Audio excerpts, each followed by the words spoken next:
On a rénové complètement le 281 à l'automne, puis en cours de travaux, je cherchais un dernier élément de décor à dévoiler dans le cadre du 35e, et c'est là où j'ai eu le flash.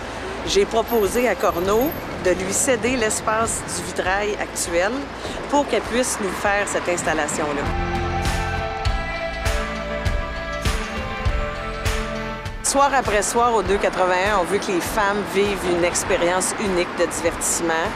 On cherche toujours des nouvelles façons de mettre les corps en valeur, de toutes sortes de numéros. Et c'est ce que Corneau a fait toute sa vie, de mettre les corps en valeur, particulièrement les corps d'hommes. Donc, je pense qu'en ce sens-là, on se rejoint.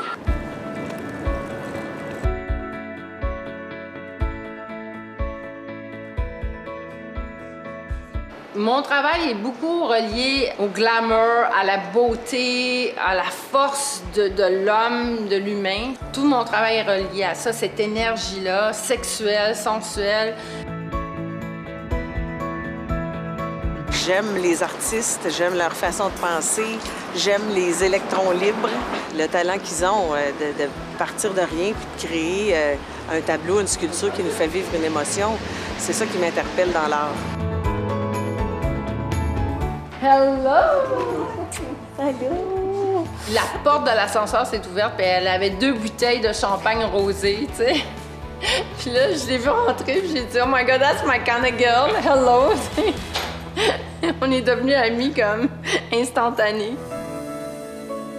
Ça, tu vois, lui, j'ai commencé à travailler dessus. Ça, c'est les premières couches que je mets de texture. C'est des gels que je fais. Tu sais, c'est comme même dans les gels, il y a des mouvements, tu sais. Ce qui m'intéresse, c'est le processus créatif. C'est ça, c'est là où moi je prends mon pied. C'est là que moi je suis turn-on, c'est là que j'ai du fun, c'est là que je suis créative. Annie m'intéresse parce que je trouve que c'est une personne intéressante, intelligente, c'est une femme d'affaires extraordinaire. C'est le fun que Annie, elle ait eu le guts d'embarquer dans ce projet complètement différent, complètement nouveau. Ça montre son ouverture d'esprit.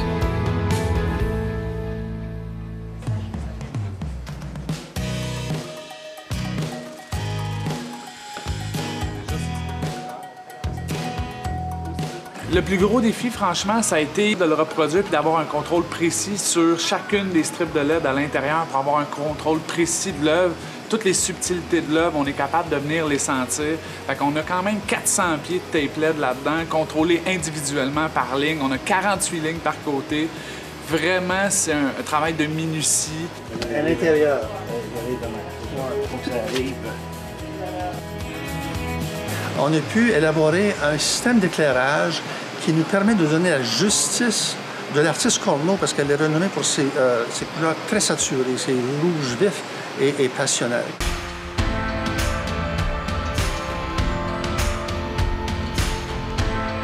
Tu pourrais pas avoir un club comme le 281 si t'étais pas flyé, tu sais. Puis moi, je pourrais pas vivre à New York, tu sais, si j'étais pas complètement flyé aussi. Toi, t'es bien plus flyé que moi. Non, mais on est des on est des outsiders, tu sais. Ce que je ressens, c'est un grand privilège qu'une artiste comme Corneau ait envie de collaborer au 35e de cette façon-là. C'est un honneur, c'est extraordinaire. Je vais être seule au monde à avoir une installation pareille.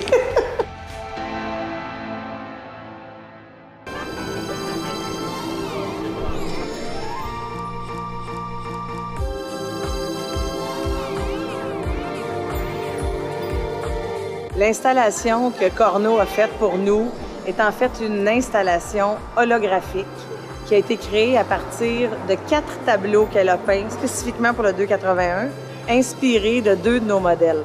On a ensuite jumelé 2 tableaux d'un côté, 2 tableaux de l'autre, et c'est quand on se déplace dans le 281 qu'on peut apprécier le mouvement holographique, la transition des corps entre les 2 tableaux.